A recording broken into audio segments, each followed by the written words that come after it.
Good morning বন্ধুরা, তোমরা সবাই কেমন আছো? আশা করি তোমরা সবাই ভালো আছো। তো আমিও ভালো আছি। তো এখন থেকে ব্লগ স্টার্ট করছি, তোমরা দেখতে থাকো। সারাদিনে কী করি না করি তোমাদের সাথে শেয়ার করব। তো চলো দেখতে থাকো।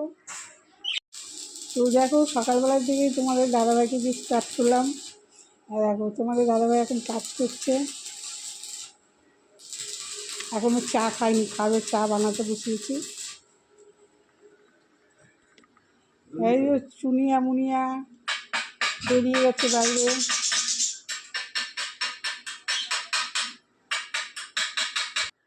তো এই দেখো, ওকে আবার আসো আসো আসো আসো আসো আসো আসো আসো আসো, বন্ধুদের সাথে দেখা করতে হবে তো, আসো আসো আসো।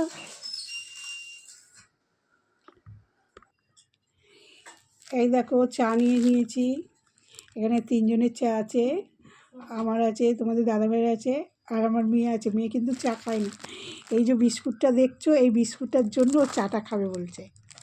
এই বিস্কুটটা খেতে কিন্তু খুব সুন্দর লাগে। এই বিস্কুটটা দিয়ে ভিজিয়ে খাবে, তারপর চাটাকে ফেলে দেবে। তো দেখো, তোমরা কে কে এই বিস্কুট খেতে ভালোবাসো কমেন্টে জানাবে। এগুলোকে বলে কি জিপ প্যাটিস মনে বলে, আমাদের এখানে জিপ প্যাটিস বলে, তোমাদের ওখানে কী বলে কমেন্টে জানাবে কিন্তু। এই যে এখন ওই পরোটা নিয়েছি আর আলুর দম নিয়েছি, এখন আমি খাবো। আমাদের দাদাভাইদের সবাই খাওয়া গেছে, আমি কাজ সেরে খাচ্ছি। খেয়ে দিয়ে কাজ সেরে তারপরে ভাত বসাবো। ভাবলাম আজকে একটু দেরি করেই ভাতটা বসাবো, গরম গরম খাবো। সকালের দিকে পরোটা তরকারি করেছিলাম। খেয়ে দিয়ে এই বাসনগুলো মাজবো, আরও বাসন বেরাবে। আবার বাসন কোসন মেজে তারপরে আবার পরে ফিরছি। দেখো এখন গ্যাস পরিষ্কার করে নিচ্ছি, তারপর চান পান করে আবার রান্না করবো। সেরকম তো রান্না নেই ওর জন্য। আর তোমাদেরকে আমি কোনোদিন দেখাইনি যে সফটওয়্যারের কাজ। দেখো রান্নাটা করবো পরে। এখন গ্যাস পরিষ্কার করে ঘরে কাজ সেরে স্নান করে পুজো দিয়ে তারপরে আবার রান্না চাপাবো। সেরকম রান্না নেই বলে ভাত করবো বেলার দিকে। তো তোমাদের তো আমি দেখানো হয় না, আমি ঘরের কাজ, কেন ভিডিওটা অনেক বড় হচ্ছে বলে, ওর জন্য আমি দেখাতে পারি না। তো আবার ক্যামেরা ধরারও লোকও থাকে না। আজকে আমার মেয়ে আছে, বললাম তো আবার।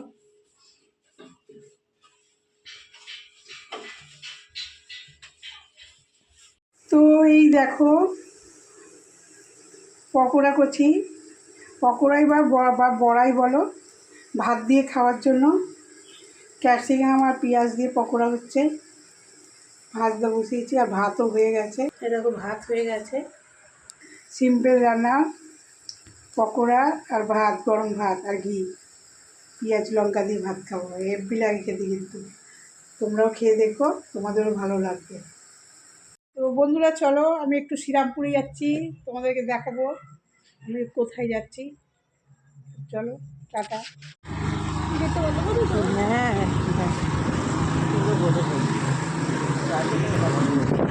এই দেখো আমাদের রাস্তা, শ্রীরামপুর যাওয়ার রাস্তা, রোডে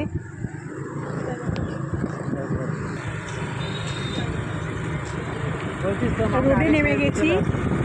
বুঝতেই পারছো অন্ধকার এই দিকটা করে, দেখতে পাচ্ছ? এটা হচ্ছে রোডের মধ্যে আমাদের বাড়ির সামনে। রোডে নামলেই এই ব্লকটা, এই যে নেতাজি। আমাদের বাড়ির রাস্তাটা কত সুন্দর না, রোডটা খুব সুন্দর। রোডটা আমাদের বাড়ির সামনে।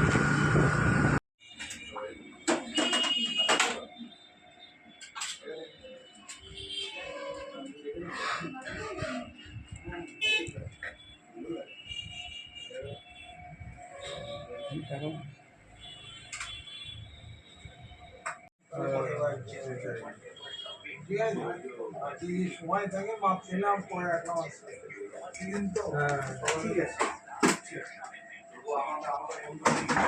তোমাকে যদি দিতে তাহলে আমাকে ফোন করে বলার দরকার নেই, তুমি বলে দেবে তাহলে তুমি যে কথা বলা থাকে মুশকিল। বন্ধুরা হয়ে গেল, এবার বাড়ির দিকে যাচ্ছি। তো চলো, দেখো মিষ্টির দোকানে এলাম মিষ্টি খেতে। আমরা কোথায় বেরালি আগে আমার মিষ্টি খাবোই, আমার মিষ্টি হচ্ছে ফেভারিট। তো দেখো এসে ভাত বসিয়ে দিলাম, শ্রীরামপুর থেকে এসে এই যে ভাত হচ্ছে, গামলাতে বসিয়েছি। আজ রাত্রিবেলায় ভাতই খাবো, কেন বড় মেয়ে মাংস দিয়ে ভাত খেতে ভালোবাসে, ছেলেটাও মাংস দিয়ে ভাত খেতে ভালোবাসে, আমিও ভালোবাসি। তোর জন্য ভাবলাম যে আবার আবার রুটি করব, ওই জন্য এক চোটে ভাতই বসিয়ে দিলাম। আর এই দেখো চিনুর মাংস সিদ্ধ বসিয়ে দিয়েছি, দেখতে পাচ্ছ, এটা হচ্ছে চিনুর মাংস সিদ্ধ হচ্ছে। আর এখানে মাংস ম্যারিনেট করব, আদা রসুন পেস্ট বাটতে হবে। তো তোমাদের আগেই বলেছি আমার মিক্সিটা ডিস্টার্ব করছে, ওইটার দোকানে এখনও নিয়ে যাওয়া হয়নি। এইখানে সামনাসামনি নেই, সেই শ্রীরামপুরের দিকে যেতে হবে মিক্সিটা ঠিক করতে দিতে। আর হয়ে আর উঠছে না, যাবে কালকে মনে হয়, তোমাদের দাদাভাই বলছিল যাবে। তো এই দেখো মাংস বসিয়ে দিয়েছি, ভাবলাম যে রাত্রিবেলায় তো ছোটো কড়াইতেই করি, আর স্টিলের কড়াইটা নিলাম না। এলাম ওরা তস হয়েছে না, ও হাঁড়িটার যতক্ষণ ওকে মাংস দেবো ততক্ষণ এরকম চিল্লিয়ে যাবে। তো দেখো এটা আমার সোনা বাবা খাবে, এই দেখো হাঁড়িটা আছে, আগেও দিয়ে দিয়েছি, হয়েছিল না। তো বন্ধুরা আজ রাত্রিবেলা রান্না করেছি, ভাত করেছি, তোমাদেরকে তো বললাম, দেখালামই। তো ভাত হয়েছে দেখো, ছেলেকে খাইয়ে দিয়েছি, কেন ঘুমিয়ে পড়বে বলে খাইয়ে দিয়েছি। আর এইদিকে হচ্ছে মাংসর তরকারি, দেখো লাল লাল ঝোল করেছি, কত সুন্দর হয়েছে না। তো বন্ধুরা আজকে ব্লগটা এখানেই শেষ করছি, আশা করি তোমাদের ব্লগটা ভালোই লাগবে, ফার্স্ট থেকে লাস্ট পর্যন্ত দেখবে। তো ব্লগটা আজকে এখানে শেষ করছি, কালকে আবার নতুন ব্লগ নিয়ে চলে আসবো। ভিডিওটা ভালো লাগলে লাইক করবে, কমেন্ট করবে, যে নতুন সে সাবস্ক্রাইব করবে। ভালো থাকবেন, সুস্থ থাকবেন, গুড নাইট, টাটা।